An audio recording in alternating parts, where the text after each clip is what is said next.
bumi ini ya. Nah, sebelum masuk ke sistematika atau klasifikasi bakteri ya, kita akan coba lihat dulu keragaman-keragaman yang didasarkan pada sifat-sifat tertentu dari mikroba ini ya, atau bakteri ini ya. Jadi ini untuk memudahkan pengklasifikasian ya, sehingga orang akan lebih mudah mengenal ya, lebih mudah dalam mempelajari karakteristik dari suatu mikroba atau bakteri. Nah, kemarin sudah kita singgung kalau bakteri itu memiliki bentuk-bentuk dasar yang sederhana, yaitu ada yang bentuk fokus, bacillus, dan bentuk lengkung atau spiral ya. Nanti dalam perkembangannya ya, bentuk-bentuk fokus ini ada yang berbentuk rantai atau berbentuk menggerombol ya, atau bergabung 2-2, 4-4 dan lain sebagainya. Dan itu merupakan penanda dari suatu bakteri, kemudian kita bisa mengenalnya lebih gampang ya. Jadi misalkan Diplococcus itu pasti dia bentuk selnya bergabung 2-2 ya. Atau Streptococcus berarti dia susunan selnya itu membentuk kayak rantai gitu ya. Atau Staphylococcus ya, berarti dia bergerombol-bergerombol ya, seperti buah anggur misalnya. Kemudian ada batang juga demikian, ada yang tunggal, ada yang dua ya, ada yang membentuk rantai, kemudian yang spiral ya, bentuk lengkung, ada yang lengkungnya itu sederhana kayak koma atau bentuk spiral ya, spiral. Nah ini juga mempermudah kita dalam mempelajari ya, kelompok-kelompok bakteri tersebut. Atau orang kemudian juga bisa memilahkan bakteri yang sedemikian banyak itu berdasarkan dinding selnya. Ada yang gram positif, ada yang gram negatif ya. Perbedaan utamanya adalah pada struktur dinding selnya kemarin ya. Jadi yang gram positif itu memiliki lapisan peptid duplikan yang tebal ya, yang gram negatif tipis ya, sehingga perbedaan struktur tersebut memberikan implikasi ya pada karakteristik mikroba tersebut ya. Jadi mungkin kalau diperlakukan dengan suatu antimikroba tertentu ya, nah, nanti akan jelas pengaruhnya ya. Jadi sehingga ada antimikroba itu yang spesifik untuk gram positif atau gram negatif saja. Kemudian juga cara mengidentifikasi ya, atau mendeterminasi secara sederhana bisa melalui pengecatan gram ya, yang mana kemudian nanti akan memberikan reaksi yang berbeda ya, yang mudah kita lihat, mudah kita bedakan mana yang gram positif maupun gram negatif. Nah, tidak hanya itu ya, perbedaan gram negatif maupun positif itu telah berkembang menjadi basis bisnis suatu alat ya, alat identifikasi atau rapid test itu. Jadi menguji bakteri dengan reaksi-reaksi kimia yang awalnya itu didasarkan pada struktur dinding selnya ya. Jadi nanti ada produk kit untuk identifikasi bakteri yang berbasis gram positif, ada yang berbasis gram negatif. Nah, itu. Jadi penentuan sifat gram itu menjadi faktor yang sangat menentukan keberhasilan identifikasi dari suatu bakteri ya. Jadi kalau kita punya kit bakteri positif, kita gunakan untuk mengidentifikasi bakteri gram negatif, nah bisa salah hasilnya ya. Sehingga pengetesan atau pengujian sifat gram itu menjadi sangat krusial ya dalam keberhasilan identifikasi nanti. Atau mikroba itu bisa dikelompokkan berdasarkan karakteristik suhu pertumbuhannya ya. Pertumbuhan nanti dipelajari pada setelah UTS ya. Nah, tapi di sini mungkin kita bisa sekilas ya mengenal bahwa makhluk hidup tumbuh itu pasti memerlukan suhu yang ideal bagi lingkungannya. Bakteri juga ya, dia memiliki karakteristik pertumbuhan yang khas ya. Jadi beberapa bakteri itu hidup pada habitat alamiah yang ekstrem ya. Misalkan yang suhunya sangat tinggi ya, pada sumur-sumur hidrotermal ya, pada kawah gunung, sumber air panas dan sebagainya. Nah, sehingga bakteri-bakteri itu disebut sebagai termofil ya, bakteri yang suhu hidupnya itu atau lingkungan untuk tumbuhnya itu harus suhu tinggi ya. Nah, mikroba termofil ini kalau kita tumbuhkan di dalam media pada lingkungan suhu normal ya, suhu sekitar 30 derajat ya, dia nggak akan tumbuh karena memang fisiologi ya, enzim-enzim perangkat yang ia perlukan untuk metabolisme itu memang aktifnya pada suhu tinggi ya. Nah, juga struktur selnya ya, komposisi lipid, kemudian molekul-molekul lainnya ya, itu teradaptasi untuk lingkungan dengan suhu yang tinggi. Nah, cuma nanti di dalam pengklasifikasiannya ya, bakteri-bakteri termofil itu masih bisa diklasifikasikan lagi ya berdasarkan toleransinya terhadap suhu lingkungannya. Ada yang obligat termofil ya. Yang obligat termofil ini namanya aja obligat, dia mau nggak mau harus hidup pada suhu yang tinggi. Jadi pada suhu yang rendah ya, pada suhu yang normal dia nggak akan tumbuh. Jadi kalau Anda mengisolasi bakteri termofil ya, kemudian Anda inkubasinya pada suhu ruang ya, nah nanti diperolehnya itu bukan yang obligat termofil, tapi yang jenis kedua ini, yang termofil fakultatif ini ya. Jadi karena dia bisa hidup baik pada suhu tinggi, tapi pada suhu yang sedang ya dia juga bisa hidup juga meskipun tidak optimum ya. Ini yang fakultatif ya, jadi bisa tinggi bisa sedang. Ada lagi yang lebih ekstrim, yang hipertermofil. Ini sama sekali nggak bisa hidup pada suhu yang rendah, tapi harus pada suhu yang ekstrim tinggi, sangat tinggi, mungkin pada suhu di atas 80 atau 100 derajat Celcius. Jadi ini harus kita ketahui apabila kita ingin mengeksplorasi ya atau memanfaatkan mikroba-mikroba termofil untuk studi kita ya, untuk kita aplikasikan dalam bidang tertentu. Kita harus memahami karakteristiknya. Nah, kebanyakan bakteri itu adalah mesofil ya, hidup pada suhu rata-rata suhu lingkungan ya. Jadi lingkungan yang paling umum ya, itu mungkin sekitar 37 derajat, itu terutama adalah untuk bakteri yang bersimbiosis dengan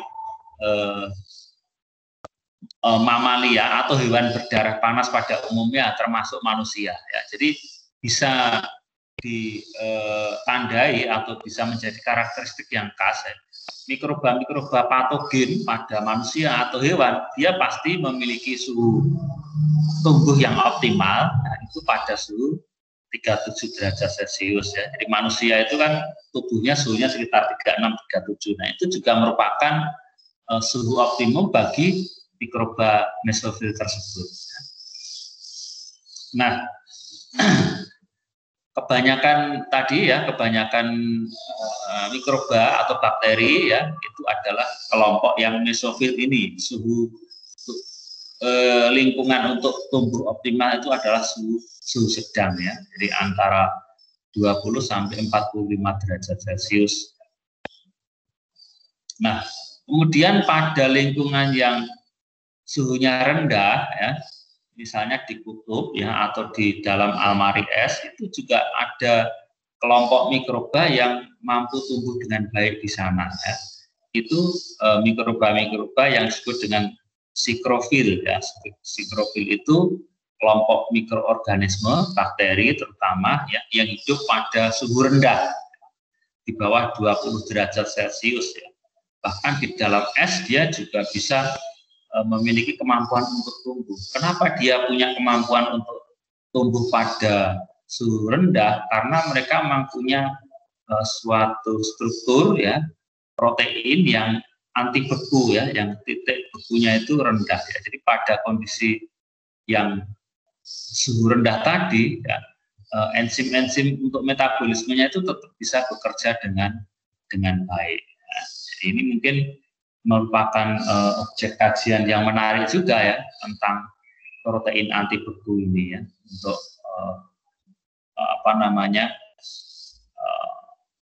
diaplikasikan dalam kehidupan manusia.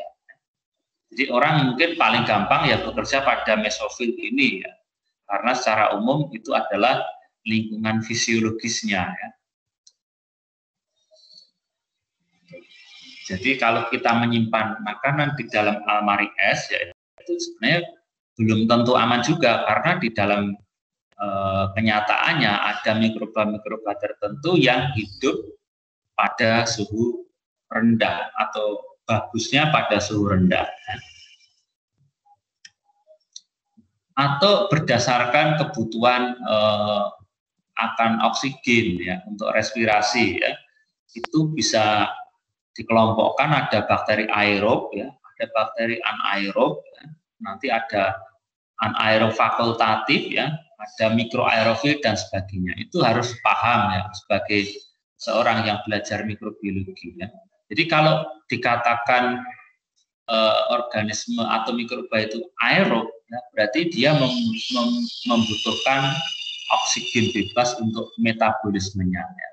Kebanyakan bakteri itu adalah aerobik ya. Aerobik, jadi bakteri aerob memerlukan oksigen. Makanya nanti kalian kalau menumbuhkan mikroba di dalam laboratorium ya, di dalam Erlenmeyer misalnya ya, itu kenapa medianya itu tidak boleh penuh sampai mulut tabung atau mulut Erlenmeyer? Karena harus ada aerasi ya, ada udara atau oksigen yang digunakan untuk proses metabolisme mikroba-mikroba aerob yang ada di sana ya. Kalau membuat media sebanyak 100 mili ya, maka dibutuhkan paling tidak Erlenmeyer yang kapasitasnya 250 mili ya. Jadi disisakan paling enggak 2/3 itu untuk udaranya, untuk aerasinya ya. Jangan penuh ya, jangan penuh.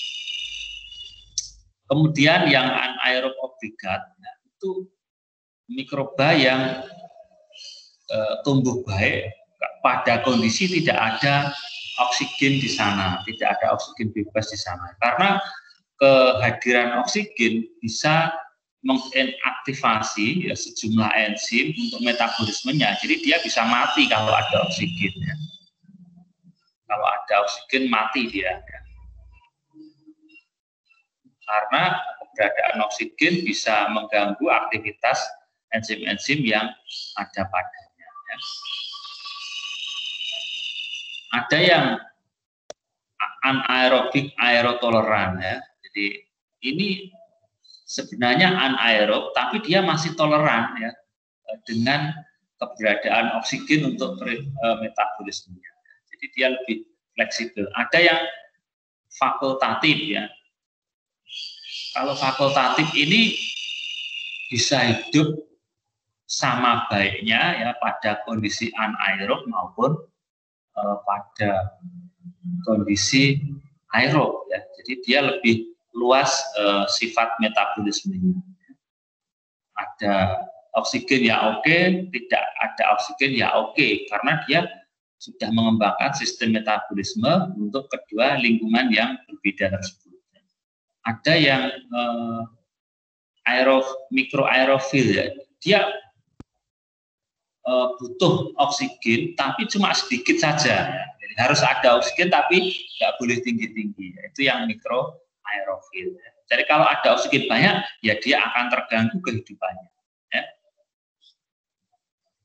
Kemudian karakter lain ya, orang bisa mengelompokkan sifat bakteri berdasarkan kondisi kebasaan atau keasaman dari lingkungan hidupnya. Ya. Jadi ada kelompok yang namanya itu bakteri asidofilik ya.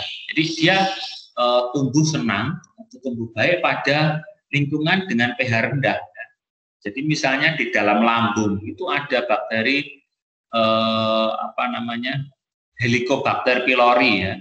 Jadi dia bisa tahan ya pada pH 2. Jadi kena HCl dengan pH 2 aja dia tidak mati. kebanyakan bakteri akan mati pada pH rendah, kena asam kuat itu mati ya. Tapi untuk Helicobacter pylori dia nggak mati karena dia punya sistem yang bisa mengembangkan resistensi terhadap asam tadi. Ya. Itu acidofilik. Ya. Kemudian pada kelompok pH netral ya atau sekitar netral ada bakteri neurofil ya. Jadi yang tumbuh pada kondisi pH relatif normal. Ada lagi yang mikroba alkalofil atau hidup pada lingkungan dengan pH tinggi. Kemudian kelompok mikroba yang lain ya, atau pengelompokan mikroba lain bisa didasarkan pada bagaimana dia mendapatkan nutrisi untuk hidupnya. Nah, di dalam kelompok ini ada bakteri autotrof ya dan bakteri heterotrof. Autotrof itu artinya dia bisa mensintesis bahan organik ya dari bahan-bahan anorganik kayak tanaman ya model hidupnya. Jadi dia bisa melakukan sintesis. Sintesisnya di sini bisa sifatnya adalah fotosintesis ya karena memerlukan cahaya sebagai sumber energi ya atau dia kemosintesis. Energinya diperoleh dari reaksi kimiawi ya, dari molekul kimia yang bereaksi itu dihasilkan energi, energinya kemudian dipakai untuk mensintesis bahan organik.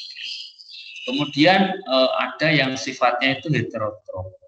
Heterotrof itu tipenya adalah menguraikan ya. Jadi dia ada bahan organik, ya, kemudian di dalam bahan organik itu kan ada ikatan-ikatan kimia pada molekulnya. Nah, di dalam ikatan-ikatan kimia itulah tersimpan energi ya. Jadi kalau mikroba ini memecahkan ikatan antar molekul itu, dia bisa memanen energi dari bahan organik tersebut ya. Nah, bakteri heterotrof ya itu sifatnya terutama adalah sebagai agen biodekomposer, pengurai. Kebalikan dari autotrof tadi. Kalau autotrof tadi adalah sifatnya dia produsen ya. Kalau dalam ekologi dia menghasilkan atau membuat bahan organik ya. Jadi di dalam bahan organik itu tersimpan energi yang dia konversi dari cahaya atau dari reaksi kimia kemudian diubah menjadi energi kimia dalam bentuk makanan. Nah, makanan atau bahan organik itu kemudian dia operkan kepada bakteri heterotrof. Di sana bakteri heterotrof akan menguraikan bahan organik itu menjadi molekul-molekul sederhana untuk dipanen energinya. Jadi itu tugas yang saling melengkapi ya agar kehidupan ini bisa berlangsung terus-menerus ya. Nah, posisi bakteri patogen ada di mana? Bakteri patogen itu umumnya adalah bakteri heterotrof ya. Jadi bakteri yang jatah makanannya atau rezekinya itu ada pada bahan organik ya. Sehingga dia akan menguraikan bahan organik. Nah, bahan organik yang menjadi target patogen itu kadang-kadang ada di dalam tubuh manusia, ada di dalam tubuh hewan atau di dalam tubuh tanaman ya. Sehingga itulah yang kemudian menjadi masalah bagi manusia, bagi hewan ataupun tumbuhan ya. Karena dia akan mengambil ya, nutrisi yang ada pada tubuh kita. Itu asal usul dari bahan bakteri patogen ya. Jadi bakteri patogen itu sifatnya adalah heterotrof. Nah, nanti di dalam pembahasan tentang nutrisi ya akan disampaikan bagaimana perbedaan antara jenis-jenis bakteri berdasarkan sifat hidupnya tadi. Jadi kalau heterotrof itu dia sumber karbonnya dari mana, sumber nitrogennya dari mana ya, bagaimana dia mendapatkan energi ya. Kalau autotrof itu bagaimana ya. Nanti akan dibahas secara detail di dalam metabolisme mikroba. Oke.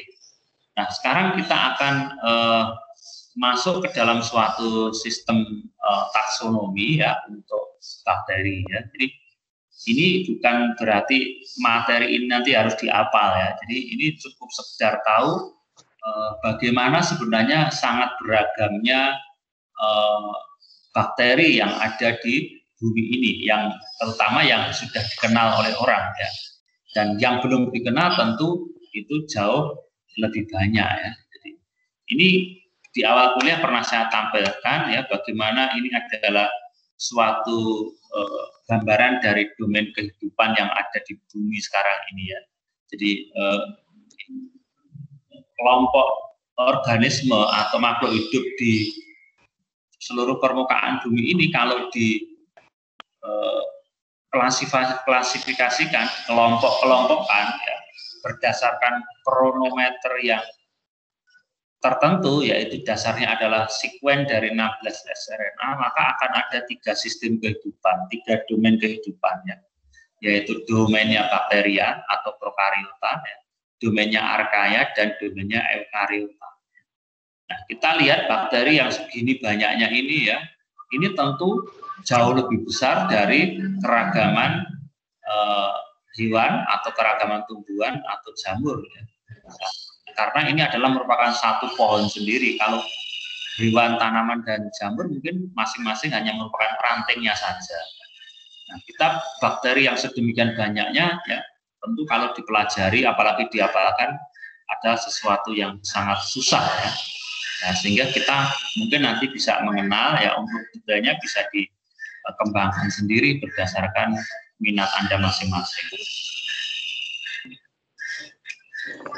Nah, untuk klasifikasi bakteri ya, sebenarnya ada satu buku yang terkenal yang disebut dengan Burgess Manual of Systematic Bacteriology ya.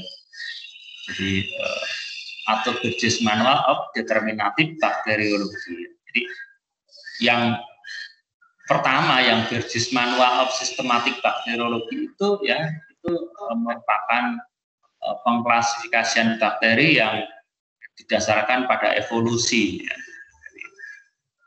Kemudian yang determinatif itu nanti yang banyak dilihat, banyak dipakai itu yang berdasarkan pada struktur yang dimiliki oleh sel bakteri tersebut ya. Jadi diantaranya mungkin nanti adalah komposisi dinding selnya ya, kemudian ada bentuk morfologinya ya, kemudian uji biokimia ya, atau pewarnaan tertentu ya, seperti pewarnaan gram, pewarnaan spora, dan lain sebagainya. Jangan nyaru ya. Nah, ini beberapa pilum atau kelompok besar dari mikroba, bakteri ya, khususnya ya. Nanti akan dikenal ada proteobakteria ya, kemudian nitrospira, gram positif bakteria, cyanobacteria ya, dan sebagainya ya. Ini merupakan kelompok-kelompok besar mikroba yang anggotanya sangat banyak, dan kelompok-kelompok ini nanti memiliki karakteristik yang khas ya, yang didasarkan pada tadi struktur sel ya, kemudian komposisi dinding sel, kemudian pewarnaan dengan metode pewarnaan tertentu, kemudian sifat-sifat fisiologis yang lain. Ya. Nah, di dalam buku Burgess tadi ya, itu di sana ada 5 volume ya, 5 jilid gitu ya. Jadi yang jilid pertama itu isinya archaea, ya. Kemudian yang kedua proteobakteria, 3 itu logisi gram positif bakteria, jadi bakteri gram positif yang GC-nya tinggi ya. Yang volume 4 itu yang berisi gram positif bakteria yang GC-nya itu tinggi ya, atau dikenal dengan actinomycet ya. Yang kelima adalah planktomycet dan kawan-kawannya. Ini salah satu sistematika yang dikenal dalam bidang bakteriologi. Tapi nanti ada lain ya, ada yang lain juga, seperti saya punya itu buku prokariot ya. Buku prokariot itu terdiri dari 6 jilid ya, 6 jilid itu masing-masing jilid mungkin tebalnya sekitar 2.500 halaman. Jadi ini kalau mau baca silakan ya. Nah, cuma kita tidak dituntut untuk menghafalkan itu, ya itu sekedar pengetahuan saja, karena untuk mempelajari semuanya tentu hal yang tidak mungkin ya. Jadi tergantung minat dari para peminat mikrobiologi akan interest dalam bidang apa ya. Mungkin di dalam bidang archaea atau di dalam autotropik bakteria atau proteobakteria atau mempelajari gram positif bakteria saja juga sudah sangat banyak ya. Apalagi yang high GC gram positif bakteria yang actinomycet itu yang sekarang banyak orang tertarik untuk mempelajarinya, karena nanti di sana ditemukan berbagai spesies yang bisa menghasilkan metabolit yang sangat penting dalam bidang medis ya. Nah, untuk taksonominya bagaimana ya? Mungkin kita yang umum mengenal sistem taksonomi itu adalah yang untuk hewan dan tumbuhan ya, berdasarkan pelajaran taksonomi yang diciptakan oleh Linnaeus terutama ya. Di sana dalam bakteri juga ada sistem taksonomi demikian ya. Jadi ada filum, kelas, ordo ya, famili, genus, spesies seperti pada hewan maupun tumbuhan. Nah, kalau misalkan Anda ditanya klasifikasi sistem taksonomi dari padi misalkan, mungkin Anda bisa menyebutkan ya, padi itu domainnya adalah eukariota ya, kemudian divisionya adalah spermatopita ya, mungkin kelasnya apa itu Monocotyledonae ya. Kemudian ordonya Graminales ya, familinya Graminaceae ya, genusnya padi itu Oryza ya, spesiesnya Oryza sativa. Nah, bakteri juga demikian ya, domainnya bakteria, filumnya proteobakteria. Jadi yang ada gambar-gambar tadi, yang panah-panah tadi, ini merupakan filum-filum dari bakteri, kelompok-kelompok besar dari bakteri. Ini filum proteobakteria ya, itu kelasnya ada 5 kelas, nanti salah satunya adalah Gamma proteobakteria, ordona. Nah, ordo ini biasanya ada lesnya ini, Enterobacteriales, famili Enterobacteriaceae ya, genusnya Shigella, spesiesnya Shigella dysentery. Ya, suatu bakteri patogen penyebab penyakit disentri pada manusia ya adalah Shigella. Nah, Shigella ini kedudukan dalam taksonomi adalah demikian ya, dia merupakan anggota dari filum proteobakteria, kelas Gamma proteobakteria ya, ordo Enterobacteriales, famili Enterobacteriaceae, dan genus Shigella.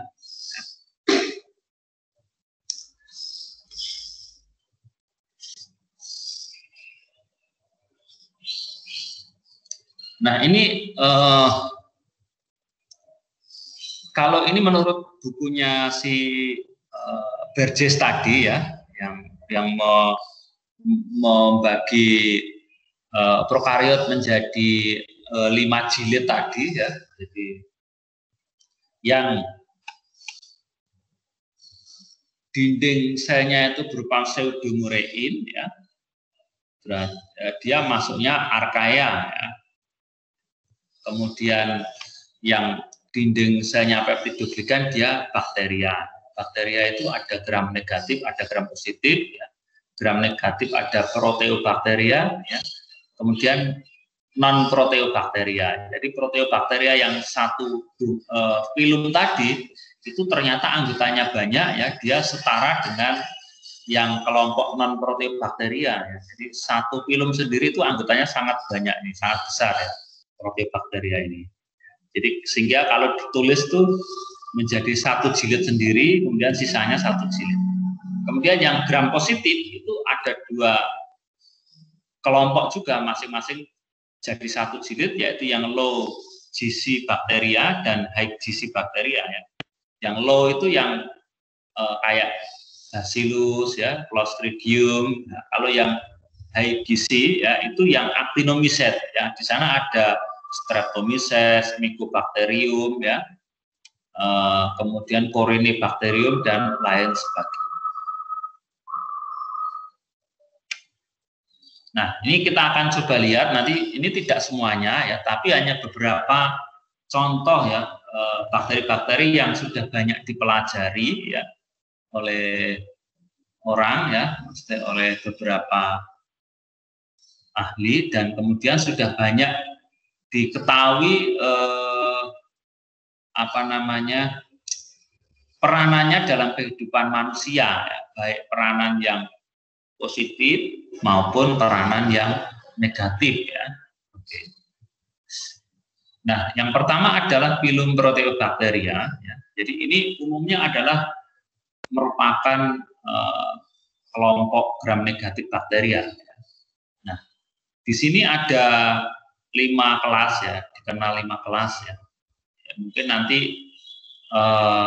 oleh ahli yang sekarang bisa aja mungkin 6 kelas atau 7 kelas, karena taksonomi itu selalu berkembang ya. Ini taruhlah aja menjadi 5 kelas yang sudah dikenal ya. Ada alpha Proteobacteria, beta, gamma, delta, dan epsilon. Yang alpha misalkan di sana ada Acetobacter ya, Nitrobacter, Rhizobium ya, yang kita kenal sebagai bakteri penambat nitrogen, Rhizobium. Kemudian yang beta ada Neisseria, ya, ada Ralstonia, ada Thiobacillus, ya. Yang gamma Proteobacteria ada E. coli, Escherichia coli. Ya. Ini bakteri yang paling populer di bidang mikrobiologi ya, karena merupakan bakteri yang representatif untuk dipelajari bagi mahasiswa yang baru mengenal mikroba ya, dan merupakan bakteri yang sangat penting juga yang berkaitan dengan manusia. Nah, kenapa? Karena bakteri Escherichia coli ini merupakan bakteri flora normal pada usus manusia ya, dan komposisinya, keberadaannya di sana itu merupakan yang sangat penting ya dalam kehidupan manusia. Ya. Jadi Escherichia.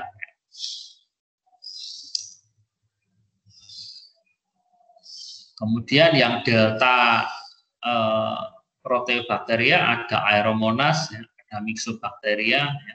Dan yang epsilon ada Campylobacter dan Helicobacter.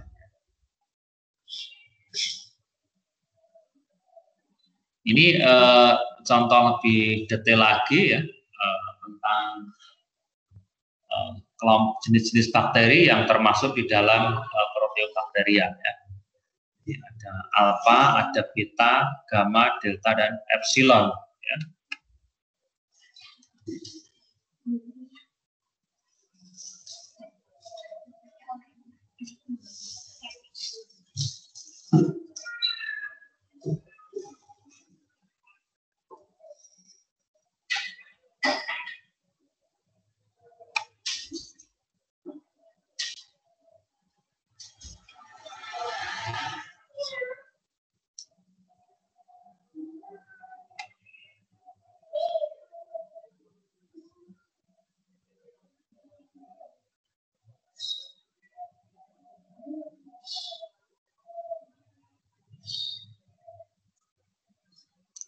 Nah,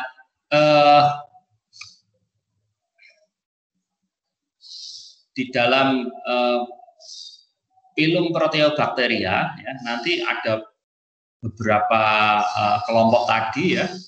Jadi ini yang pertama mungkin kelompok yang disebut dengan Proteobacteria ya. Jadi ini di sana ada jenis-jenis penting ya seperti Chromatium, Rhodobacter, Rhodosporidium, dan sebagainya.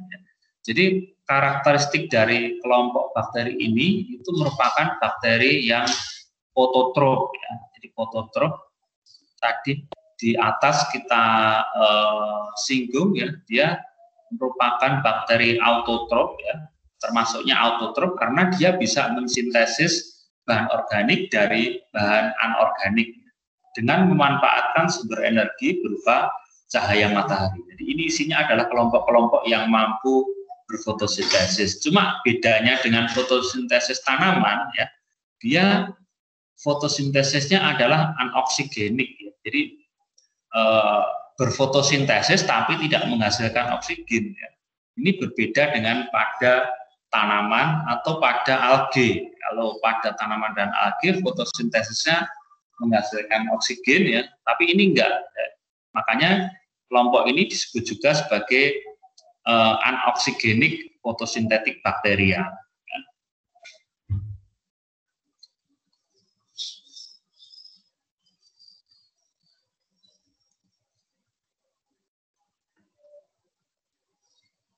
Ini bentuk-bentuk selnya ya kurang lebih seperti ini. Jadi ada yang apa namanya basil ya, ada yang spiral atau fokus ya, tapi dengan apa namanya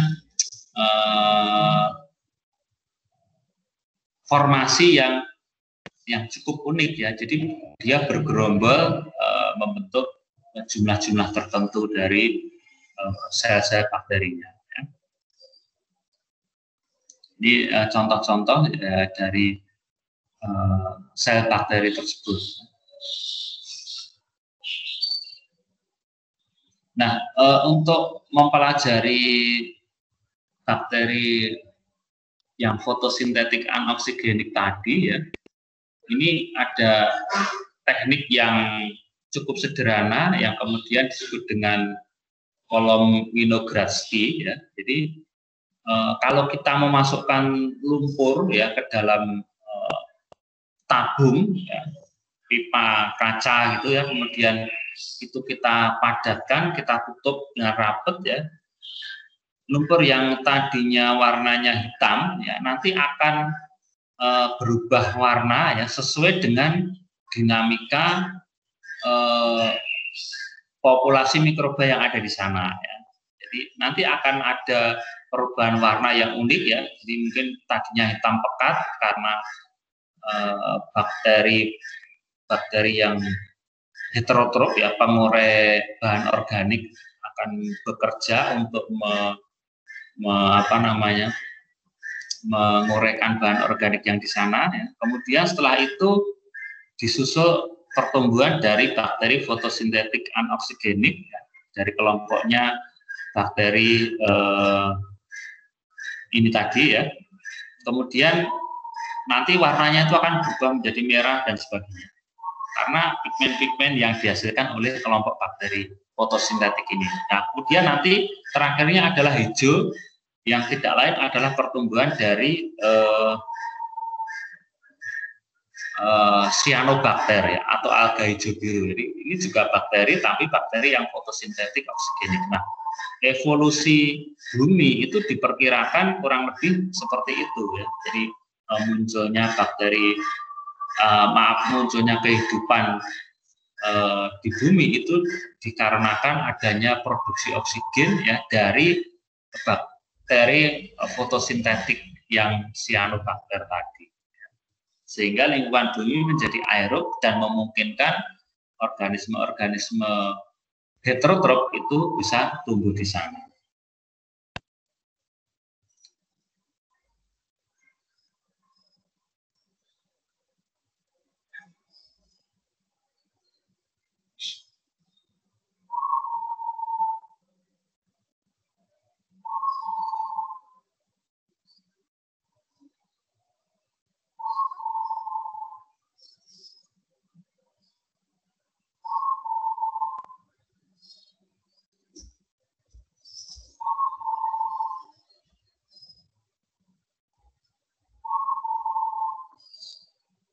Perbedaan warna itu ya, jadi kalau kita menumbuhkan bakteri fotosintetik anoksigenik ini ya, nanti warnanya itu bisa macam-macam karena memang bakteri ini ya itu bisa menghasilkan yang namanya bakterioklorofil ya. Bakterioklorofil itu berbagai macam pigmen ya, berbagai macam pigmen yang digunakan untuk fotosintesis si bakteri tadi ya, si bakteri tadi. Nah, perbedaan warna ya, perbedaan warna yang bermacam-macam tadi, ada merah, kuning, hijau, biru ya, kayak pelangi ya, ungu ya. Itu juga nanti ada korelasinya dengan habitat ya, atau kedalaman habitat dari mikroba-mikroba tersebut ya. Jadi kalau ada cahaya matahari mengenai lautan ya, mengenai air ya, itu kan cahaya itu akan diteruskan masuk ke dalam air dan sebagian kan akan dilakukan pembiasan kan. Nah, semakin ke dalam ya, itu energi cahaya tadi itu kan akan semakin berkurang ya. Nah, sehingga yang masuk ke dalam cahaya dan air ya itu adalah cahaya dengan panjang gelombang yang semakin besar ya, karena sebagian energinya itu terhalang atau terkurangi saat mengenai molekul-molekul air tadi. Sehingga bakteri yang memiliki pigmen dengan kemampuan menangkap cahaya panjang gelombang yang besar itu akan ada di tempat yang lebih dalam. Itu. Jadi kalau cahaya merah dengan cahaya hijau ya itu panjang gelombangnya lebih panjang yang mana ya? Ya, Magicui-Biniu ya, berarti lebih panjang yang merah, sehingga bakteri-bakteri dengan pigmen atau bakteri klorofil berwarna merah itu akan habitatnya akan cenderung ada di tempat yang lebih dalam dari mikroba-mikroba yang dengan pigmen bakteri klorofil berwarna hijau ya. Nah, ini juga sebenarnya merupakan potensi juga ya kalau kita ingin mengeksplor pigmen atau warna dari bakteri tersebut. Ya. Kelompok berikutnya ya itu yang disebut dengan nitrifying bacteria ya, bakteri nitrifikasi ya, itu termasuk bakteri yang penting juga di dalam kehidupan karena dia akan mengoksidasi amonia menjadi nitrit ya, kemudian nitrit menjadi nitrat. Nah, apa pentingnya dari peristiwa itu? Ya, karena nitrat itu merupakan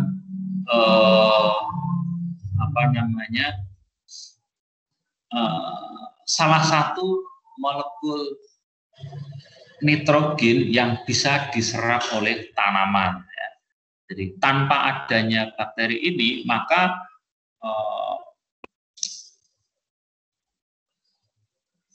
nitrat ya itu tidak bisa tersedia di alam ya, sehingga tanaman itu tidak bisa mengambil unsur nitrat. Kalau nitrat itu tidak bisa diambil oleh tanaman ya, maka tanaman tidak bisa membuat bahan organik seperti protein dan sebagainya. Kalau tanaman tidak bisa membuat bahan organik, hewan dan manusia itu juga tidak bisa mengambil bahan organik ya.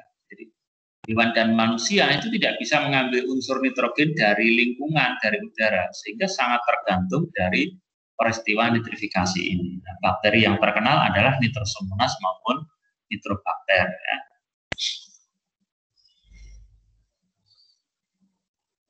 Nah, di samping itu ya, jadi dalam ekologi ya, bakteri ini ya sangat penting di dalam menjaga ya, ketersediaan unsur-unsur di alam khususnya adalah unsur nitrogen. Ya. Tanpa adanya bakteri nitrifikasi, ya, maka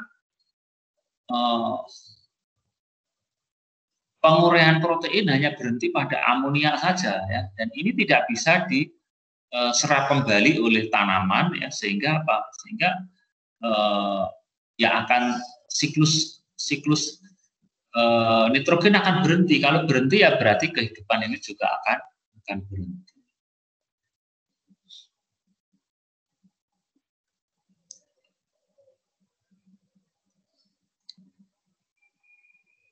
Ini beberapa contoh dari foto bakteri nitrifikasi tadi ya.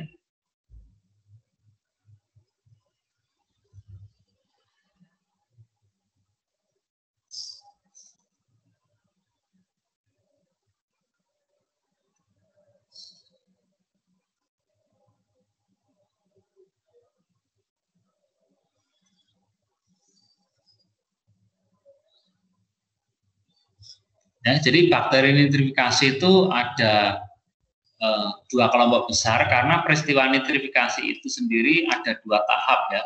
Yang pertama adalah oksidasi amonia menjadi nitrit, yang kedua adalah oksidasi nitrit menjadi nitrat. Nah, dalam reaksi pertama itu yang terlibat adalah contoh-contoh bakterinya misalnya Nitrosomonas, ya, Nitrosococcus, Nitrosospira, Nitrosolobus, ya. Yang kedua adalah Nitrobacter, Nitrospina, Nitrococcus, Nitrospira.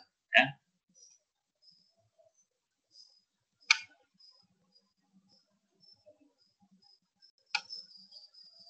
Berikutnya adalah sulfur and iron oxidizing bacteria. Bakteri pengoksidasi sulfur dan besi. Ya. Ini merupakan bakteri kemoautotrop ya. Dia tidak tergantung cahaya untuk hidupnya, tapi dia bisa memperoleh energi dari reaksi kimiawi ya dengan cara mengoksidasi besi dan mengoksidasi sulfur ya.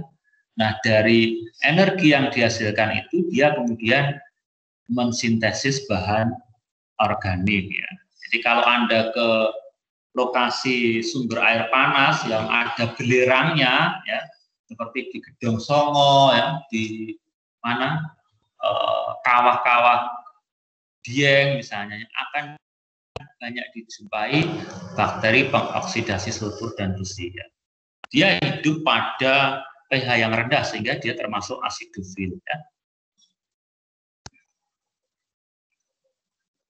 Yang terkenal adalah Biobacillus.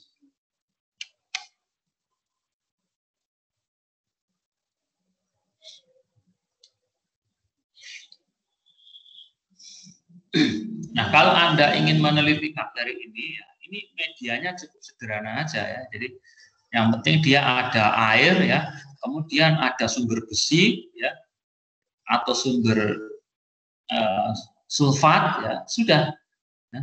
Kemudian pH-nya rendah, dibiarkan saja dia akan tumbuh sendiri. Ya. Jadi tidak perlu nutrien agar ya, kemudian glukosa, pepton dan sebagainya, tidak perlu karena dia adalah bakteri autotrop ya, bisa mensintesis bahan organik sendiri.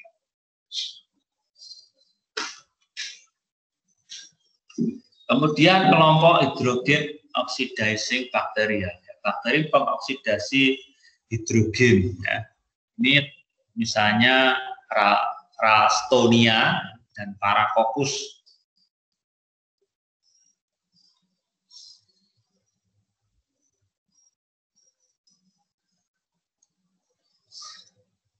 Kemudian ada bakteri kelompok yang besar juga yaitu metanotrop dan metilotrop.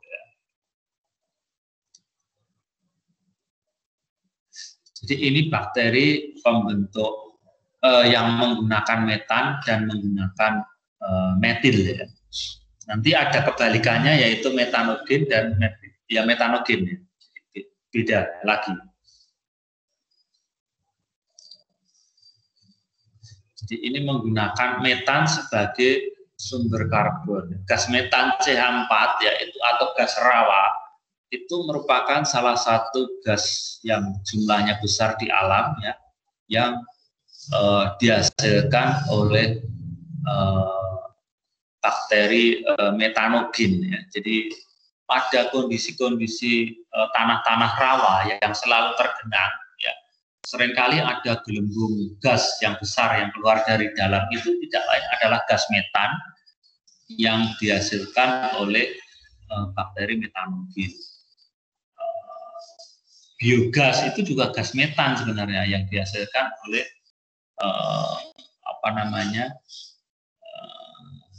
si sisa-sisa dari fase kehidupan di masa lalu.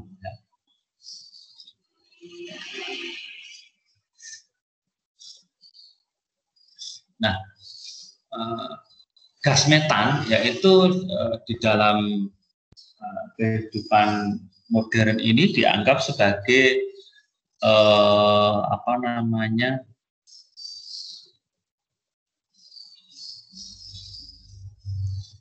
gas yang termasuk yang memberikan efek rumah kaca ya. Jadi yang terlibat atau penyebab dari pemanasan global ya, bersama karbon dioksida atau CO2.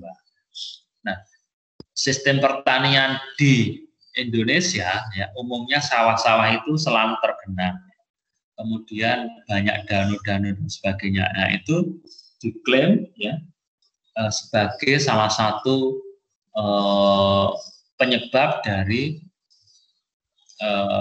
menaiknya kadar gas metan di atmosfer.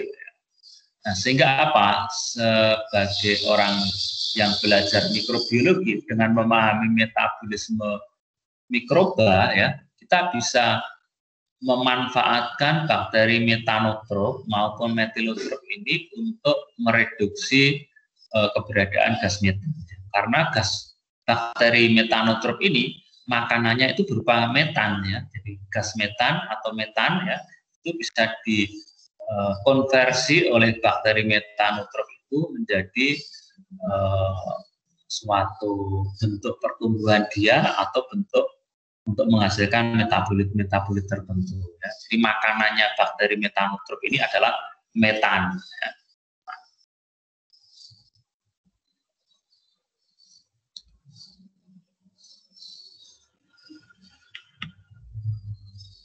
Kelompok bakteri yang penting lainnya adalah Pseudomonas. Ya. Jadi Pseudomonas ini juga banyak dipelajari ya, karena sistem metabolismenya yang sangat bervariasi ya, pada Pseudomonas ini ya. Jadi dia merupakan bakteri yang karena sistem metabolisme yang banyak tadi ya, dia banyak digunakan untuk menangani atau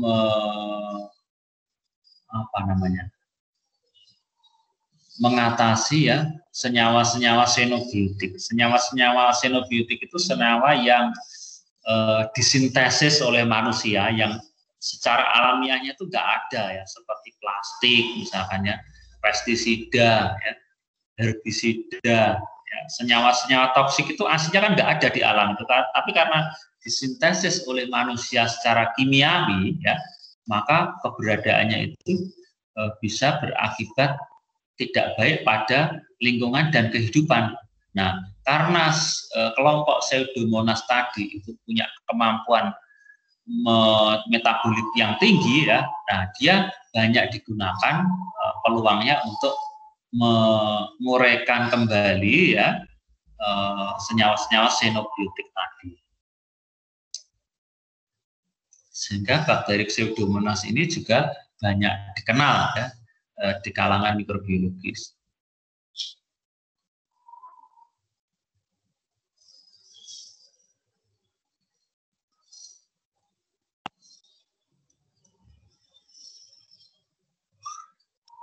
Kelompok berikutnya adalah yang termasuk dalam asetik asid bakteria, bakteri asam asetat. Ya. Jadi ini merupakan kelompok bakteri yang punya kemampuan metabolisme, ya, mengkonversi gula ya, menjadi asam asetat. Ya. Biasanya digunakan untuk memproduksi vinegar. Vinegar itu ya asam asetat itu sendiri ya. Jadi yang mana di dalam metabolismenya itu menghasilkan produk yang berupa asam asetat.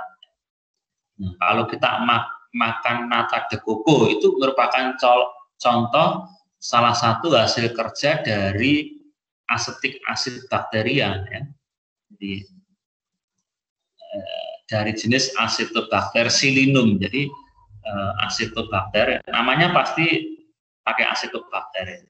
Acetobacter karena menghasilkan asam asetat. Nah, Acetobacter xylinum ya itu di dalam metabolismenya ya dia bisa menguraikan atau mengkonversi gula ya, menjadi bentuk pertumbuhan ya, kemudian dia bisa mensintesis suatu selulosa ya yang disebut dengan nata itu. Nah, nata itu sebenarnya produk metabolit ya dari si Acetobacter xylinum tadi, yaitu selulosa ya. Nah, di samping menghasilkan selulosa yang kemudian dikenal nata tadi, dia juga menghasilkan produk asam asetat ya di dalam proses fermentasinya. Itulah mengapa nata itu sebelum dikonsumsi ya itu ada tahapan proses untuk menghilangkan asam asetatnya dulu ya dengan pencucian yang berulang kali. Sehingga aroma asam asetatnya hilang ya dari natanya itu sendiri.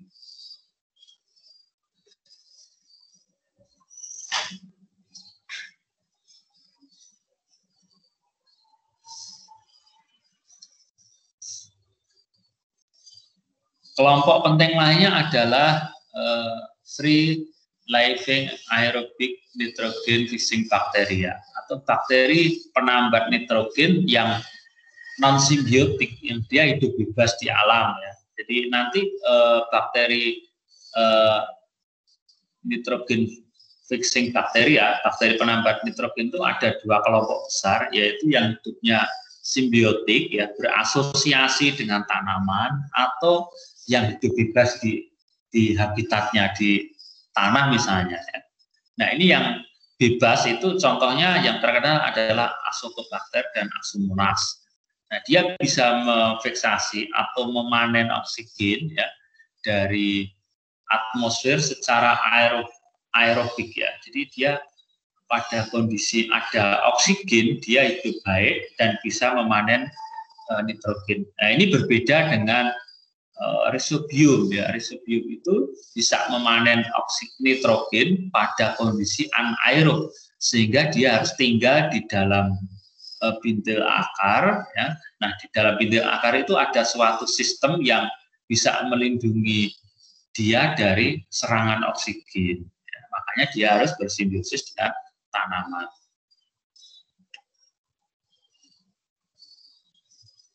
Nah, ini kelompok bakteri yang paling banyak dipelajari di dalam Proteobacteria ini yaitu enteric bacteria, dari kata enteron bakteria. Enteron itu usus, jadi semua bakteri ini secara alamiah ada di usus atau saluran pencernaan hewan-hewan berdarah panas. Ada Escherichia, ada Salmonella, ada Proteus, ada Enterobacter. Dia karakteristiknya yang penting adalah pasti gram negatif ya. Jadi nggak ada Escherichia itu gram positif. Kemudian tidak menghasilkan spora ya, bentuk batang pendek. Kemudian non motil atau motil sebagian ya. Kemudian fakultatif aerob ya. Jadi pada kondisi aerob bagus, pada kondisi anaerob juga tumbuh ya.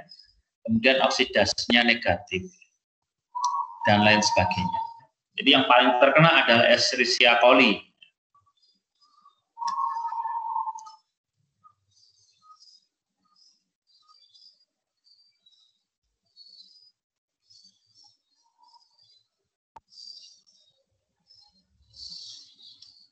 Nah, bakteri-bakteri kelompok ini ya, itu memiliki pengaruh yang penting dalam kehidupan manusia ya. Karena sebagian besar dia karena tadi bakteri enteron ya, habitat alamiahnya itu di usus, maka pada populasi tertentu ya, pada jumlah tingkat populasi tertentu dia bisa menyebabkan masalah pada kehidupan manusia ya. Misalnya Salmonella dan Shigella itu most pathogenic ya. Jadi yang paling patogen ya, karena bisa menyebabkan sakit tipes ya. Jadi, pada manusia juga pada hewan karena dia habitat alamnya di sana. Nah, kalau pada kondisi normal dan dia tidak berkembang, ya nggak apa-apa sebenarnya orang terinfeksi salmonella itu. Tapi kalau jumlahnya sudah melebihi dari ambang batas, dalam bahasa mikrobiologinya itu melebihi quorum sensing, maka akan menyebabkan orang itu menderita sakit. Ya. Jadi tipes itu sakit yang basisnya adalah pada saluran pencernaan. Kemudian di samping sakit tipes atau yang disebabkan oleh salmonella tadi ada juga disentre ya. Jadi apa itu berak tapi bercampur dengan darah dan lendir dan darah itu oleh Shigella ya. Jadi temannya si salmonella ini. Ya.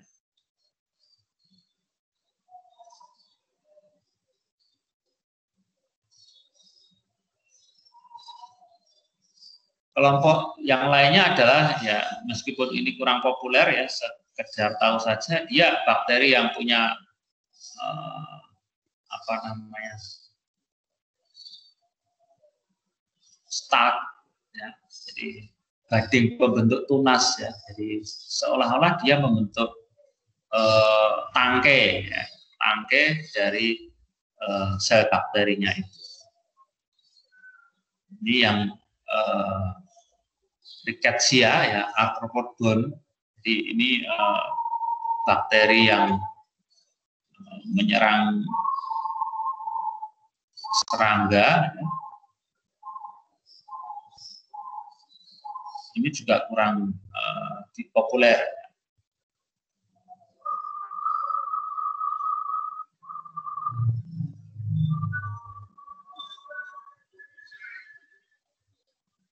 Kemudian kelompok berikutnya adalah Vibrio. Vibrio juga banyak dipelajari ya, karena beberapa dari kelompok ini ya itu memiliki apa namanya pengaruh yang besar dalam kehidupan manusia ya. Beberapa menyebabkan patogen Vibrio cholera misalkan, atau pada hewan budidaya ya. Jadi misalkan pada udang itu terkenal dengan patogen penyakit yang disebabkan oleh Vibrio ya, yaitu oleh Vibrio fisheri ya, yang mana dia ditandai dengan suatu adanya apa namanya bioluminescent. Jadi seolah-olah tambaknya itu menyala ya. Itu tidak lain adalah karena udang-udang itu terinfeksi, di mana populasi Vibrionya itu sudah melebihi batas tertentu yang disebut dengan quorum sensing tadi. Nah, pada populasi tertentu yang melebihi quorum tadi, si Vibrio ini punya kemampuan apa namanya mengekspresikan gen-gen yang terlibat di dalam bioluminescent. Ya. Jadi seolah-olah mikrobanya itu berpendar, ya, udangnya itu berpendar, yang tidak lain sebenarnya itu adalah kumpulan dari populasi bakteri yang sangat banyak. Ya. Nah, Vibrio fisheri tadi jadi menyala ikannya itu.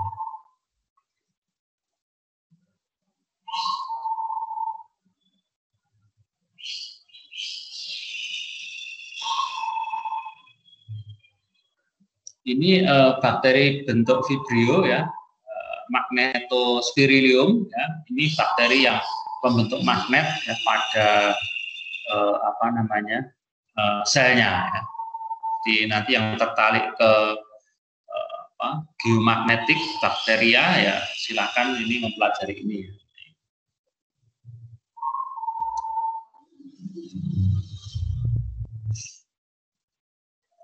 Kemudian ada gliding myxobacteria, jadi bakteri yang meluncur, ya istilahnya. Karena apa dia disebut gliding bakteria? Karena dia merupakan kelompok bakteri yang sebenarnya gram positif bentuk rod, batang pendek, tapi pada kondisi tertentu ya dia bisa berbentuk seperti kumpulan massa atau lendir yang bisa bergerak, ya. Jadi seolah-olah dia seperti protozoa, tapi dia adalah myxobacteria. Tapi pada kondisi tertentu dia bisa membentuk tubuh buah, ya, atau fruiting body, ya, misalnya pada kondisi kekeringan, ya. Nah, dia berubah seperti jamur, nah, sehingga dia disebut dengan myxobacteria. Tapi sebenarnya dia adalah gram negatif bakteria. Nah, ini seperti jamur, ya. Ini juga merupakan jenis yang menarik juga untuk dipelajari, ya, karena belum banyak yang mengkaji ini myxobacteria ini. Nah, karena dia termasuk bakteri yang memiliki modifikasi seluler, ya, bentuknya itu berubah strukturnya, ya. Nah, itu merupakan tanda-tanda dia itu memiliki kekayaan metabolit yang tinggi, ya, sehingga berpotensi juga sebenarnya dikembangkan untuk menghasilkan senyawa-senyawa bioaktif tertentu.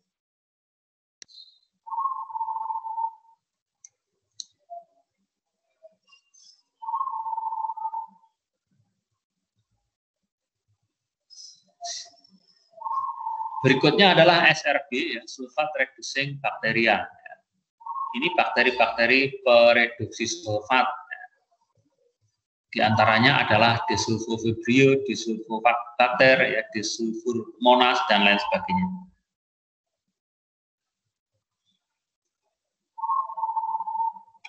Oke, untuk diversitas bakteria, ya mungkin itu dulu yang bisa saya sampaikan, ya.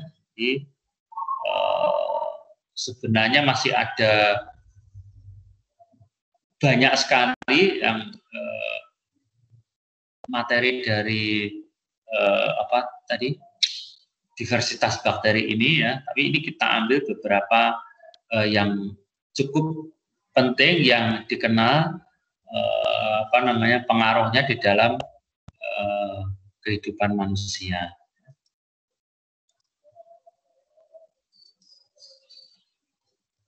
Oke, barangkali ada yang ingin disampaikan atau ditanyakan, ya, dari uraian tadi, silakan.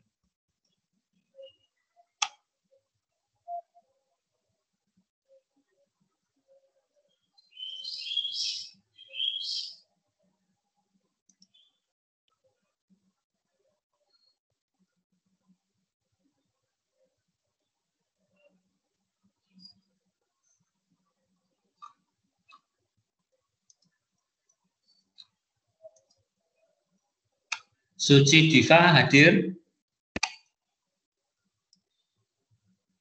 Hadir, Pak. Suci Diva, ya? Hadir, Pak. Hadir? Hadir. Terus Tan David Christian? David?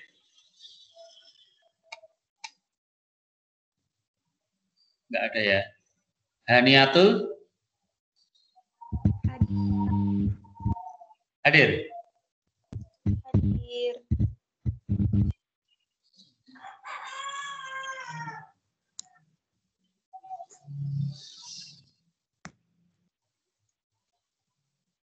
Maaf Pak, ini David nggak ada? David ada Pak, Tan David ada. Oh, ada.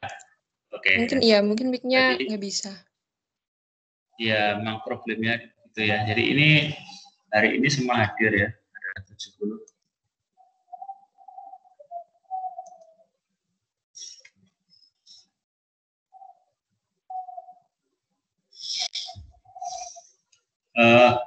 Oke, kalau tidak ada saya cukupkan, ya. Nanti materi saya taruh di kulon. Jadi kelasnya kemarin